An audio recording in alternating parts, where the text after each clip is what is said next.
Sam buys a house, Priya rents an apartment and invests the difference. They both think they made the responsible choice. Winner isn't who you'd guess. Sam and Priya are both 28, same $40,000 saved. Sam buys a $340,000 starter home, $2,550. Priya rents, investing the difference.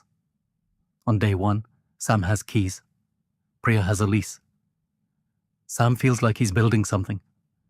Sam is living the homeowner dream. Values tick upward. Priya watches a number.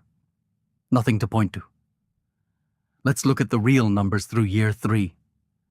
He spent $4,200 on a water heater, $2,600 roof. His equity sits at roughly $58,000. Priya's portfolio, approximately $76,000. Sam still has one thing working in his favor: leverage. The average homeowner spends 1 to 4% on maintenance. If Sam ever sells, he'll hand over roughly 6%.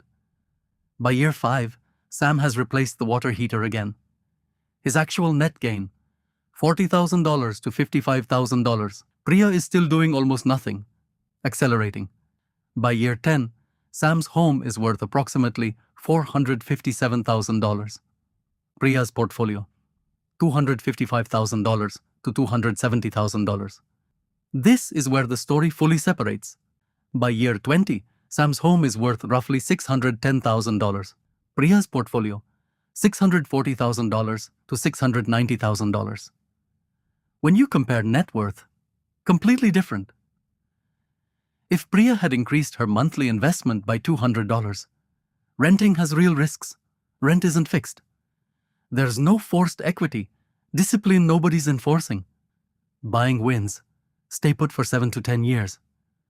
Sam and Priya both walked away thinking, the real trap isn't renting, and it isn't buying. Did you include everything?